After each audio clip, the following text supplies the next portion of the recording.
2011, la La contemporánea. última fue el 2011, hace poco. ¿Y cuál es la más recomendada para leer de todas? Hombre. Solo que la uso, ¿ah? Buenas noches, hermanos. Bienvenidos, vamos a empezar. Está alegre la plática, la vamos a seguir ya a la hora de la ref. Así que bienvenidos, hermanos, qué alegre que nos acompañan. Buenas noches, bienvenidos, y así a cada uno de los que nos ven en redes sociales también nuestros saludos y también el agradecimiento también de que pongan atención a estos pequeños estudios bíblicos. Así que vamos a continuar nuestro estudio. Hoy nos toca el estudio número 22 del libro de Ezequiel. Número 22. A los hermanos que no lo han visto, les invitamos a ver ahí en YouTube, están en orden. En la página Casa San Pablo pueden ver los 21 anteriores.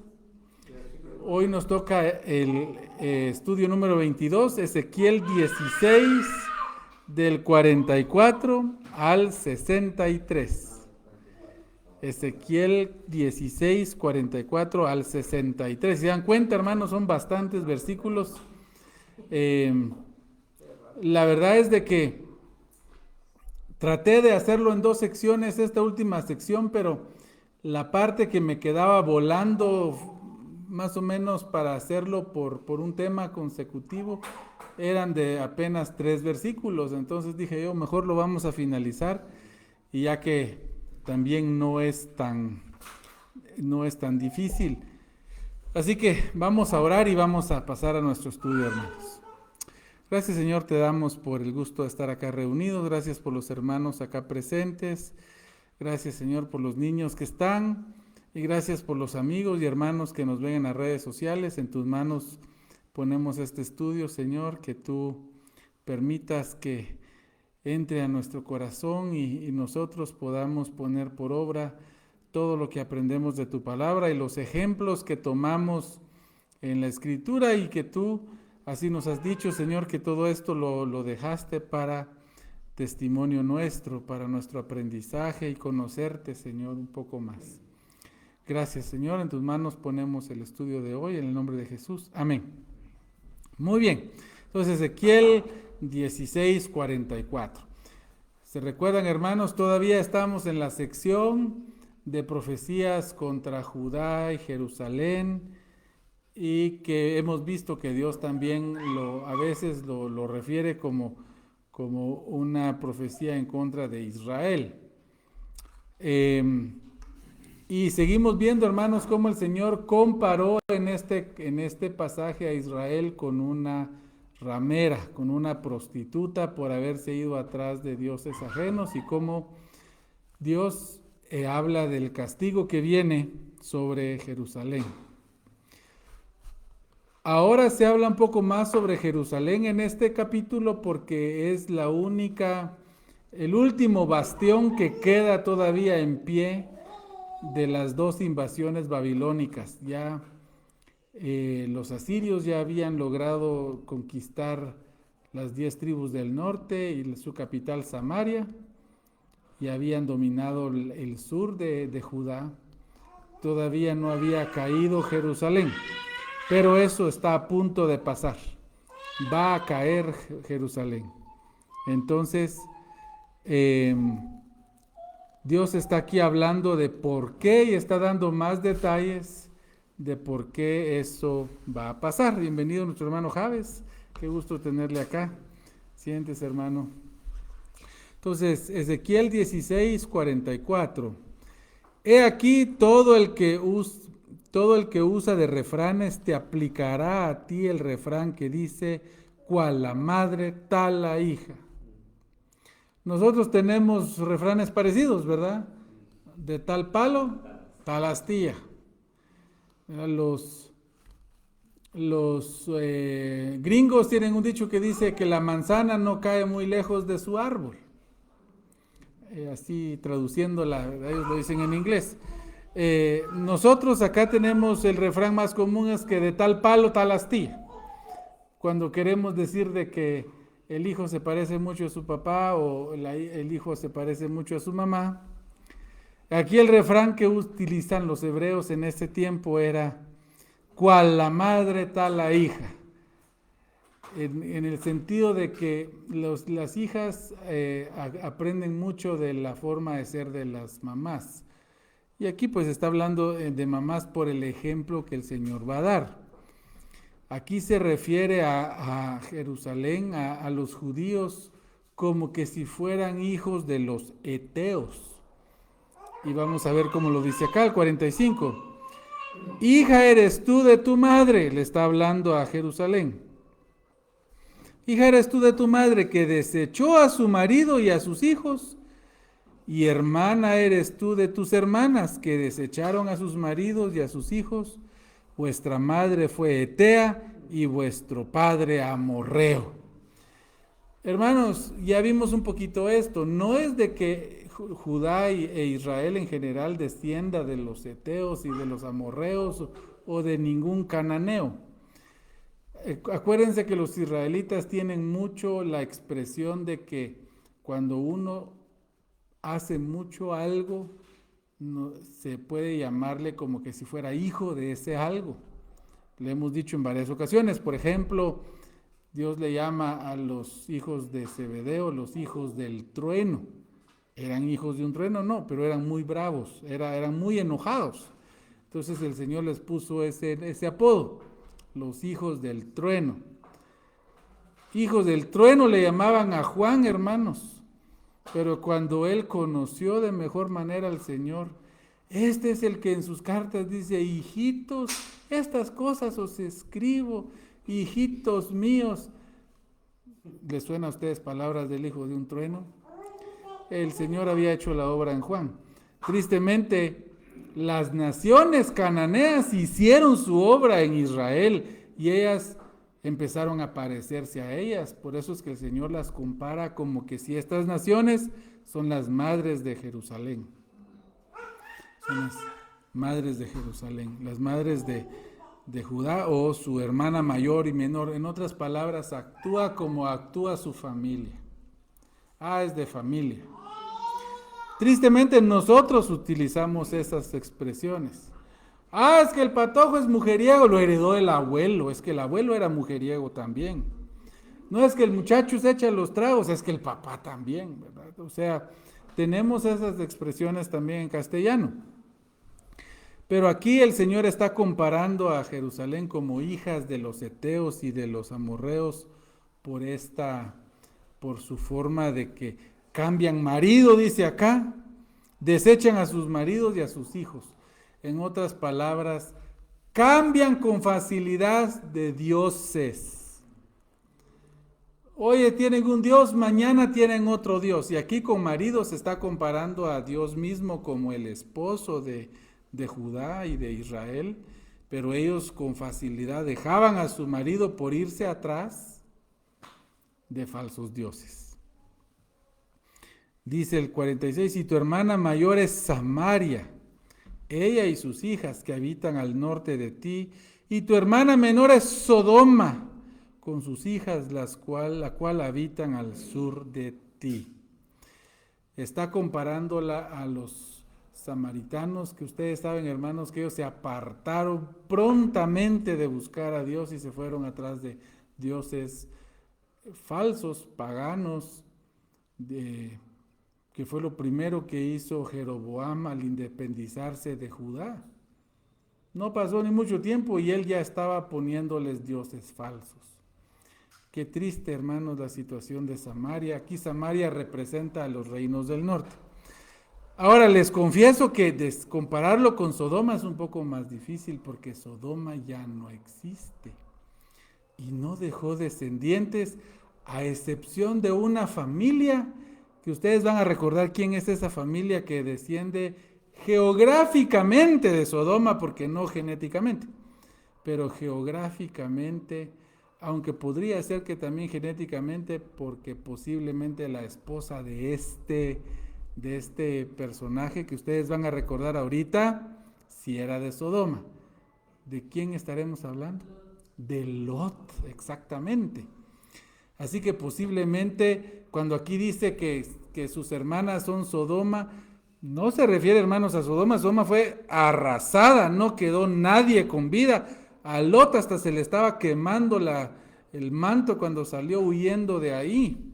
Apenas se salvó Lot. Pero Lot llevó a sus hijas, que lo tuvo con una esposa que posiblemente era de Sodoma. Así que posiblemente genéticamente también estas naciones tengan algo de Sodoma. Aunque geográficamente sí. Descienden las naciones que descienden de Lot, de Sodoma, geográficamente.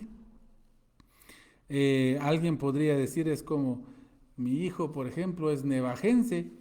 Pues genéticamente no, pero geográficamente sí, porque nació aquí. Entonces, aquí pareciera que hace alusión entonces a dos naciones que descienden de Sodoma, que descienden de Lot.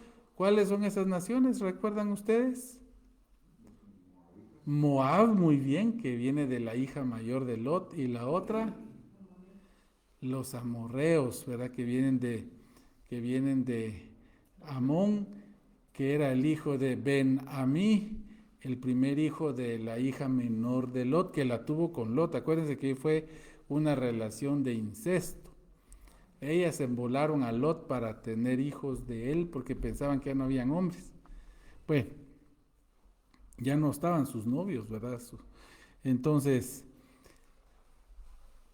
dice, Samaria, hermanos, es la capital del norte y ahí pues se habían ellos vuelto tan malos como los cananeos. Y Sodoma pues fue destruida por su fama de inmoral y pues ustedes se dieron cuenta que las prácticas no cambiaron mucho, hermanos. Sus prácticas no cambiaron mucho a la hora de que pues Lot se aparta de Sodoma. 47. Ni aún anduviste en sus caminos, ni hiciste según sus abominaciones. Bueno, ¿cómo así? Se parece a ellas, pero no andaba como ellas. No, es que andaba peor. Oigan ustedes, dice aquí. Antes, como si eso fuera poco y muy poco, te corrompiste más que ellas en todos tus caminos. Jerusalén ahora tenía prácticas idolátricas. En el concepto de Dios era peor, hermanos, peor que lo que hacían en Samaria y de lo que hacían en Sodoma. Israel fue peor ante los ojos de Dios, hermanos. Y vamos a ver unos detalles de esos más con otros detalles que vamos a leer. 48. Vivo yo, dice Jehová el Señor, que Sodoma tu hermana y sus hijas no han hecho como hiciste tú y tus hijas. Y aquí es un juramento solemne. Dios dice, de verdad que lo que hacían, dice acá, Sodoma, tu hermana, y sus hijas no han hecho como hiciste tú. Hasta pareciera de que se ven como mansos cabritos a la par, hermanos, a la par de las abominaciones terribles que estaban haciendo los de Jerusalén, o sea, Judá. He aquí, dice el 49, que esta fue la maldad de Sodoma tu hermana, soberbia, saciedad de pan y abundancia de ociosidad tuvieron ellas y sus hijas, y no fortaleció la mano del afligido y del menesteroso. Miren, hermanos, este versículo me lo enseñó mi pastor a mí cuando nos estaba hablando de cuál había sido el pecado de Sodoma. Él me preguntó una vez, nos preguntó a todos en un estudio y todos dijimos que el pecado de Sodoma era lo que después se llegó a considerar la sodomía, o sea, el tener relaciones hombres con hombres interanales, y así se llegó a llamar ese tipo de pecado sexual, sodomía. Sin embargo, él nos llevó a este pasaje y dijo, no, vean qué es el pecado que corrompió a Sodoma según el concepto de Dios, dice. Soberbia, saciedad de pan y abundancia de ociosidad tuvieron ella y sus hijas. Oigan cómo dice sus hijas. Por supuesto que aquí pareciera que está hablando de mamá e hijas, pero también no es casualidad de que fueron las hijas de Lot las que precisamente salieron como representantes de Sodoma. Pero aquí, hermanos, hay dos pecados claramente, porque saciedad de pan en sí no es un pecado. Si usted come, hermanos, pan y se llena, ¿será que cometió un pecado? No. Entonces, ¿a qué se refiere esto, hermanos? Se refiere a la condición en la cual algunas personas, o aquí en este caso la ciudad, se corrompió, hermanos, porque se sentían completamente independientes de Dios, seguros en sus propias provisiones, en su propia economía, se sentían invencibles, se sentían, como dice acá, en soberbia. La soberbia es aquella característica que tiene una persona en la cual él se siente autosuficiente y que no tiene necesidad de nadie. Ese es el soberbio. El soberbio es el que yo no necesito de nadie. El soberbio es el que también se jacta hasta de sus propias maldades. Aquel que dice, yo hago eso y ¿qué? Yo soy malo y ¿qué? Yo miento y ¿qué? ¿Qué me importa? Ese es el soberbio, el que a pesar de su situación, él se siente que no le importa nada más que él mismo y que no necesita de nadie más. Él ve a todas las demás personas con desprecio y no necesita ni de Dios. Esa es la peor soberbia, no necesita ni de Dios. No tiene por qué darle gracias a Dios por los alimentos, porque el soberbio dice, pero si esto yo me lo gané trabajando, ¿acaso fue Dios el que trabajó? Pues fui yo. Así dice el soberbio. El soberbio dice, yo no necesito de salvarme, si acaso hay, aquí está el infierno y el cielo en la tierra, dice el soberbio. Cuando me muera se acabó y no hay nada más allá del otro lado. O como dice un famoso cantante, arriba de nosotros solo hay nubes, dice, no hay nada más que soberbia. Eso es creerse que no necesita de Dios ni de nadie más. El pecado de Sodoma, hermanos, es ya no tener en cuenta a Dios. Y por supuesto, el haber tenido provisión les hacía asegurarse en ese estado. Y empezaron entonces a tener abundancia de ociosidad. Miren, hermanos, si hasta la riqueza se puede volver un problema, porque cuando usted ya tiene de todo, y no tiene usted pena de que con qué paga cuentas de casa. Miren, hermanos, por eso decía el salmista, o es Noé me va a recordar porque él tiene la concordancia en su cabeza. Dice, Señor, no me permitas pasar hambre para que yo blasfeme contra ti, pero tampoco me tengas con riqueza para que te niegue. Proverbios, ¿verdad? Sí, gracias. Es el proverbio, hermanos, en donde, miren la sabiduría de Salomón, si es el proverbista el que dice esto, que le pide a Dios, no me tengas tan con todo porque capaz que me empiezo a jactar, ni tampoco me tengas con hambre porque pueda empezar a pensar que tú no me ayudas. Proverbios 39, gracias hermano pastor, ese pasaje se me olvidó buscarlo porque se los quería decir, porque miren hermanos, se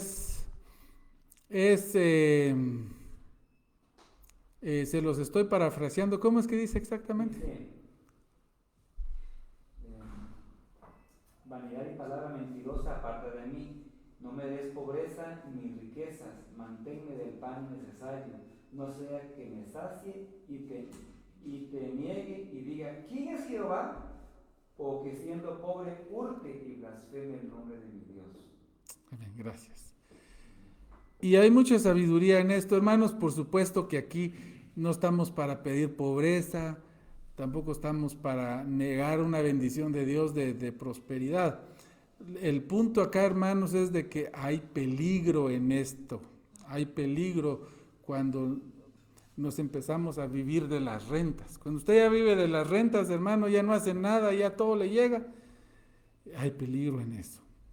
Para Sodoma fue peligro porque ya sin hacer nada empezaron a desordenar sus pasiones sexuales. Tristemente. Entonces, otro pecado de ellas, de estas ciudades, de que no fortaleció la mano del afligido y del menesteroso. En otras palabras, como sociedad ellos no tenían el más mínimo cuidado de personas en necesidad. Ahora, note las palabras afligido y menesteroso, son palabras que hablan de alguien que está pasando calamidad. Aquí no está hablando los famosos programas sociales que le llegan a la gente para que la gente fomente el ocio. No, aquí está hablando de gente que está pasando penas realmente por enfermedad, por accidente, porque la señora quedó viuda, porque se quedaron huérfanos, personas que por razones extras no pueden trabajar. Dios quiere que ayudemos, hermanos. Pero Dios no quiere que usted ayude a alguien que tiene capacidad de ayudar, de trabajar y de hacer algo. La mejor ayuda ahí sería ayudarle a tener trabajo.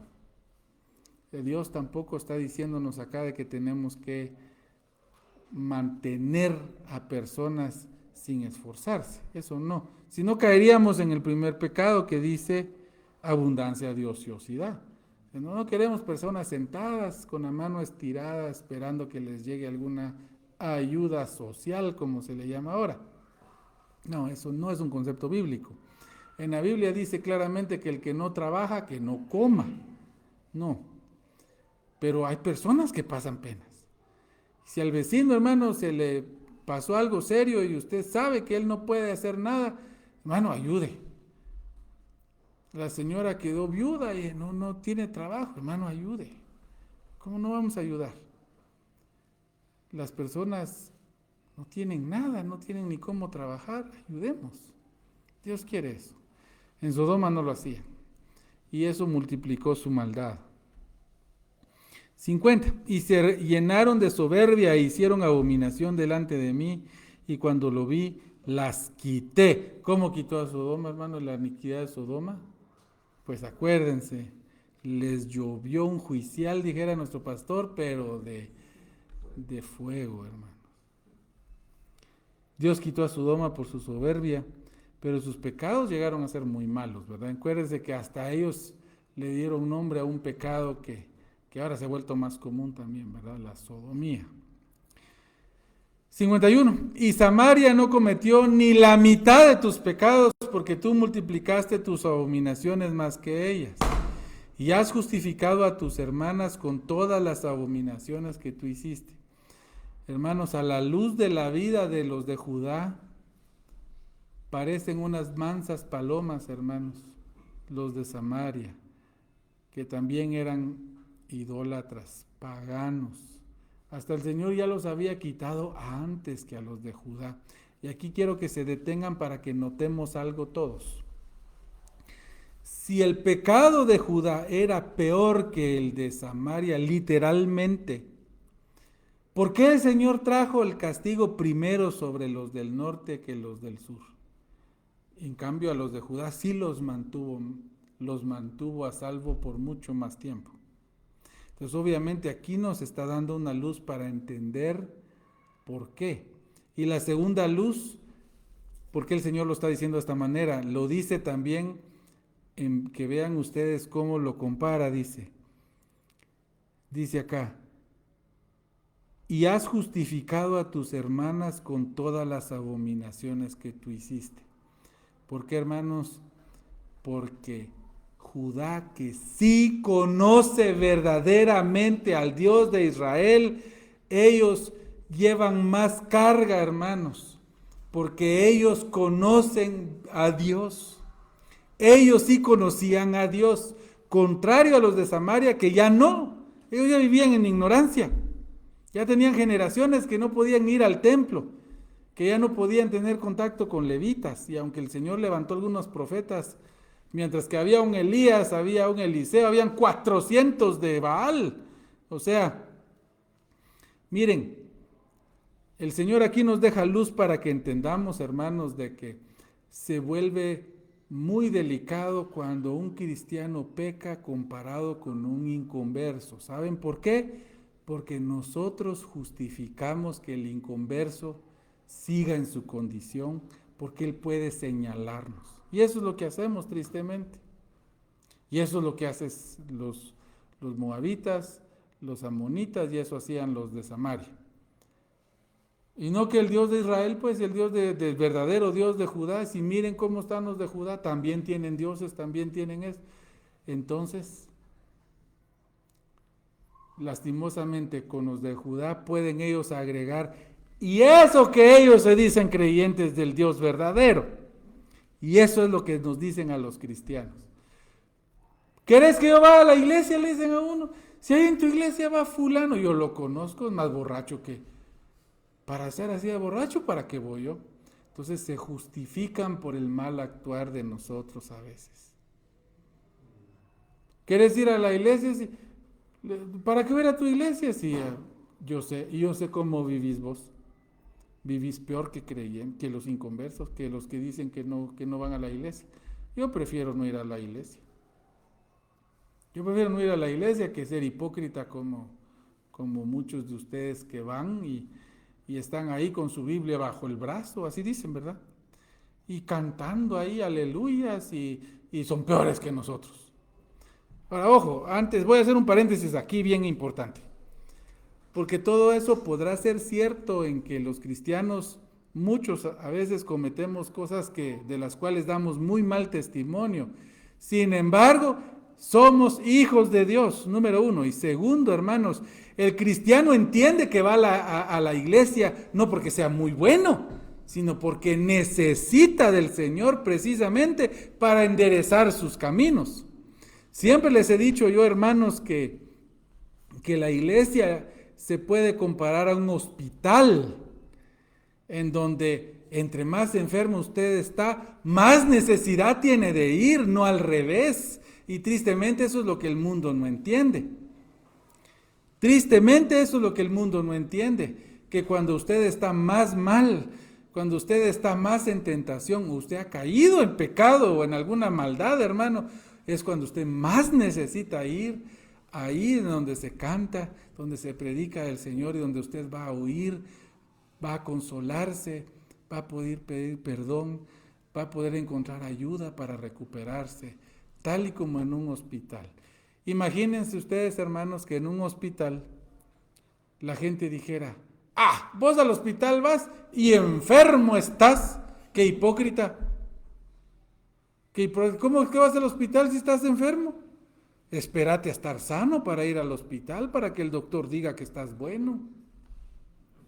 Miren, hermanos, y qué bueno que el ejemplo funciona, porque al hospital de verdad que uno debería de ir hasta sano, para hacer sus chequeos, para anotarse alguna cosita ahí que necesito ajustar, para que revisen mi dieta si no necesito hacer algunos ajustes, para mantenerme cada vez más saludable y crecer en mi salud física.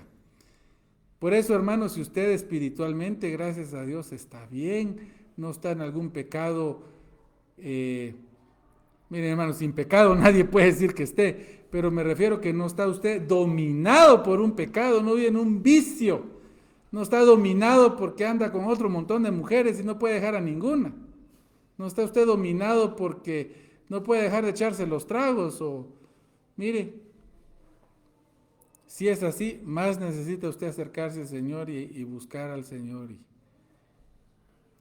y ser reprendido por la palabra y ser fortalecido por la palabra, limpiado por la palabra, por el lavamiento del agua por la palabra, dice Pedro. La palabra nos limpia. Tristemente el inconverso, si fuera honesto, preguntaría, vos mano, yo veo que andás mal y vas a la iglesia, ¿cómo así? Explícame. Entonces uno les puede explicar, sí, mira, lo que viste es cierto, yo me equivoqué en esto o fui malo con esto otro. Precisamente por eso voy, porque necesito ponerme a cuentas con el Señor. Y claro que eso lo puedo hacer en cualquier lado, pero en la iglesia encuentro el apoyo de mis hermanos, de mi pastor, que me van a ayudar a que yo restaure mi comunión con Dios. Ojalá, hermanos, porque también recordemos que a veces es al revés. Uno va a la iglesia y más palo le cae a uno cuando ha fracasado en algo que cuando que no debería ser así tampoco. Deberíamos de fortalecerlo. No cuchichar al pecador, eso no. Te echas los tragos, no tengas pena, hermano. No, mira, vos seguí tomando, no tengas pena. Al fin y al cabo, No, esto no le vamos a decir, ni esperamos que nos digan, no. Ustedes entienden. Usted va al hospital, el doctor hasta tal vez lo va a regañar. Bueno, usted, hermano, mire, usted es diabético y sigue comiendo tomando sus Coca-Colas todas las mañanas, no, hombre. Tengo mi paciente muy apreciado que tenía dislipidemia y él, o sea, mucha grasa en la sangre y se tomaba su litro de leche al pie de la vaca diario. Y un señor ya más de 60, pues, o sea, qué rico, un litro de leche al pie de la vaca diario, pues a mí me gustaría honestamente, pero no, ¿verdad? No. Pero él no pensaba que fuera algo malo hasta que lo platicó. Él estaba haciendo daño a su salud. Bueno, ese es el punto acá, hermanos. No es de que, y tenemos que tener claridad, porque si no habría una gran contradicción. ¿Cómo es que Dios se llevó primero a los que estaban mejor portados y dejó ahí todavía a los... No, y vemos muchos pasajes en donde Samaria fue conquistada antes porque el pecado de ellos fue mucho peor, en el sentido de cantidad de pecados y de maldad. Pero de responsabilidad, hermanos, el pecado de Judá es peor porque ellos sí conocen a Dios. No es lo mismo que mienta un inconverso a que mienta un creyente. El creyente está siendo peor porque él conoce a su Dios, conoce a su Salvador. No es lo mismo que engañe un hombre inconverso a que engañe un creyente. Porque el creyente conoce a su Señor, conoce a su Salvador y sabe que está mal y aún así lo hace.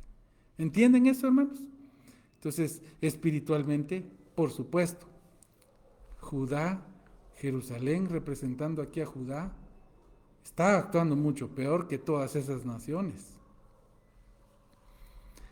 53. Yo pues, dice Dios, haré volver a sus cautivos, los cautivos de Sodoma y de sus hijas, y los cautivos de Samaria y de sus hijas, y haré volver los cautivos de tus cautiverios entre ellas.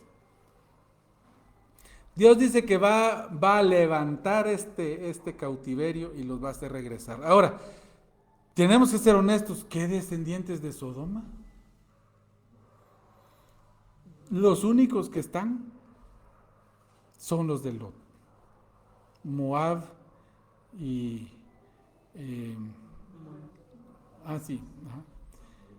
los amonitas, Amón y Moab, los hijos de Ben-Amí.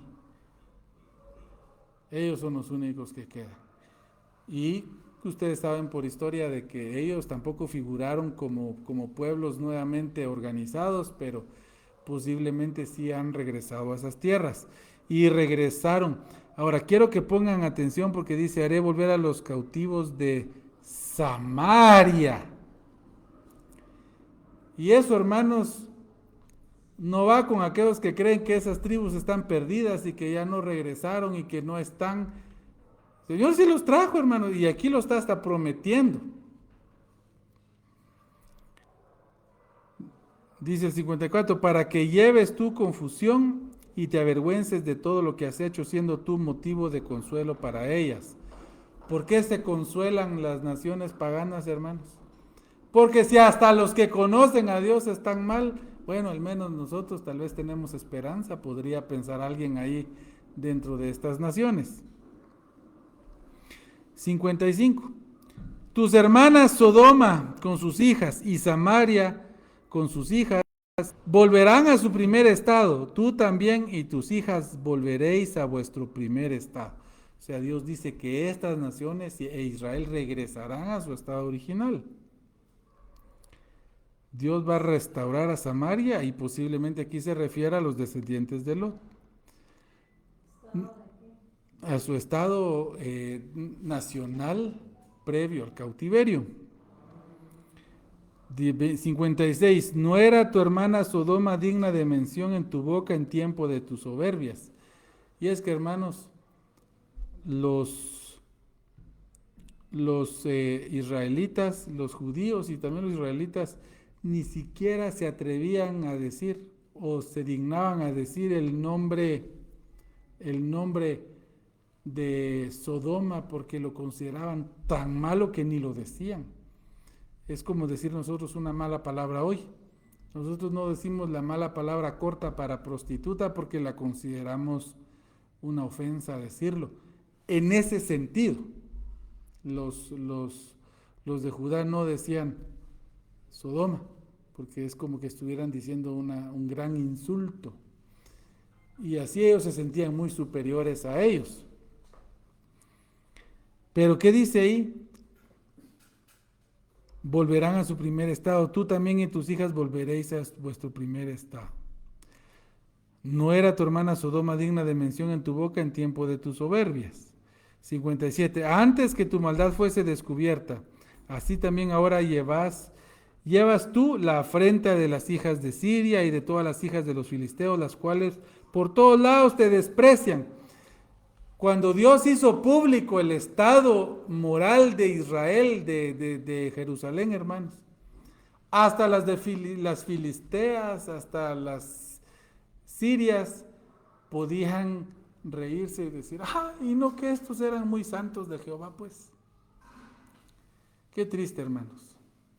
Qué triste que los creyentes, así como aquí Judá, a nosotros a veces damos que hablar mal de nuestro Dios, porque eso es lo que pasa. A veces se burlan de nuestro Dios por nuestra mala conducta.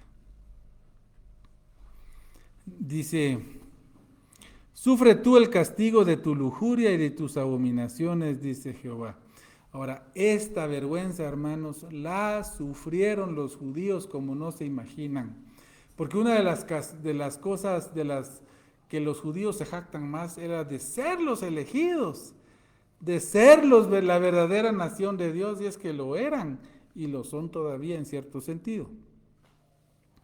Pero para ellos era un gran sufrimiento. Pero más ha dicho Jehová el Señor, haré yo contigo como tú hiciste, que menospreciaste el juramento para invalidar el pacto. Y aquí viene la pregunta del siglo, y Dios la está haciendo.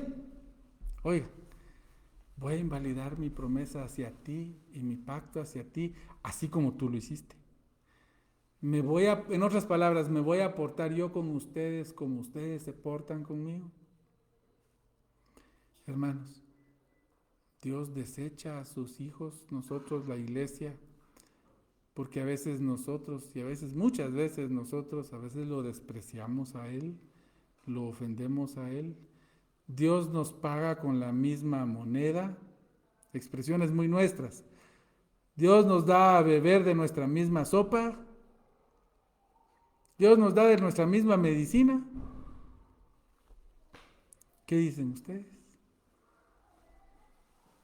Oigan, hermanos, qué respuesta tan especial aún para nosotros hoy. 60. Antes yo tendré memoria de mi pacto que concerté contigo en los días de tu juventud y estableceré contigo un pacto sempiterno. Un pacto sempiterno. Es un nuevo pacto, pero no tendrá fin. Eterno, hermanos. Es que no tiene principio ni fin. Sempiterno es que es renovado, pero no tiene fin. Un pacto sempiterno. Miren, hermanos, Dios no olvida su pacto y juramento que ha hecho a Judá y a Israel. No. Ustedes son malos, pero yo no. Y esto que viene yo no lo hago porque los odie, sino porque los amo. Necesitan corrección y necesitan restauración. Y te acordarás de tus caminos y te avergonzarás cuando recibas a tus hermanas, las mayores que tú, y a las menores que tú, las cuales yo te daré por hijas, mas no por tu pacto. Estas hermanas que yo he dicho que son tus hermanas porque son paganas y tú eres pagano, son naciones mayores que tú, porque aquí se refiere a naciones más antiguas a Israel, pero también son menores a ti porque hay naciones como nosotros que somos naciones más recientes, pero son naciones gentiles a las cuales Dios las hará ser hijas de Israel. Nosotros somos hijos de Israel en el sentido espiritual, porque hermanos, alcanzamos las promesas de Israel a nosotros en nuestro Salvador Jesucristo. Y ese es un pacto diferente, dice 62, sino por mi pacto que yo confirmaré contigo y sabrás que yo soy Jehová. Aún así ese pacto es con Israel, con Israel.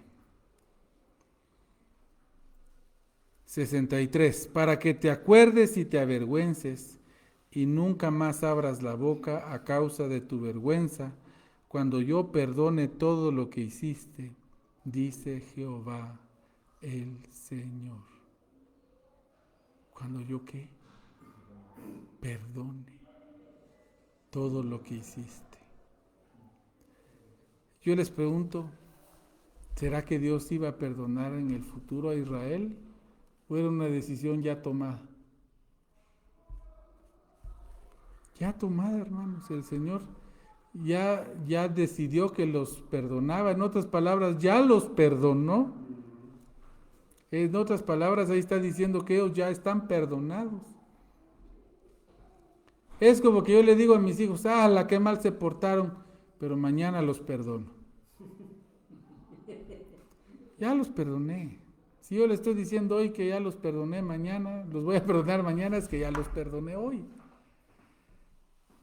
Hermanos, Dios ama a su pueblo y todo esto que viene es por amor a su pueblo y por amor a sí mismo, porque Él no puede también dejarse sin justicia al darle corrección a su pueblo. Qué corrección tan dura. Miren, hermanos, Israel se apartó demasiado, Judá se apartó demasiado.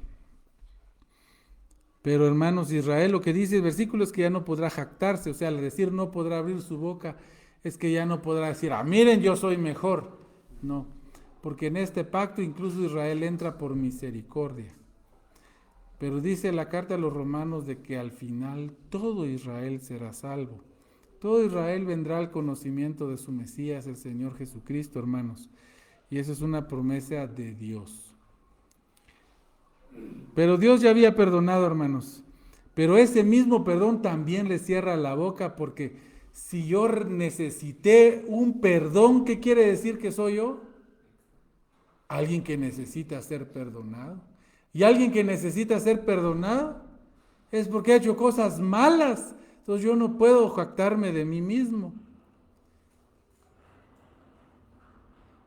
Hermanos, si ahorita miramos ahí a un señor que tiene su hijo y tiene el hijo a 2 ladrones ahí y le dice a los ladrones, miren muchacha, lo que me robaron se los perdono.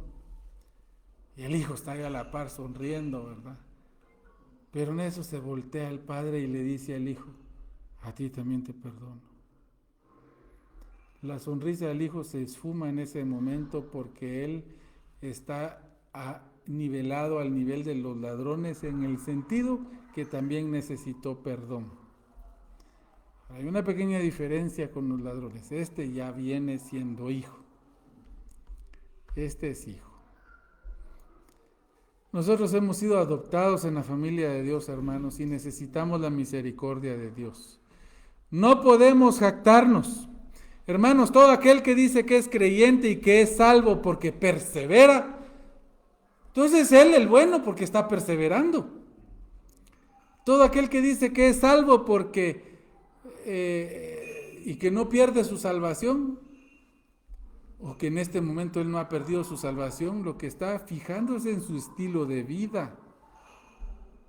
Estas personas, hermanos, viven muy mal y viven muy tristes porque no tienen seguridad, porque no saben si mañana no se van a pelear con la esposa o no van a hacer alguna cosa mala y entonces ya no perseveran o entonces pierden su salvación.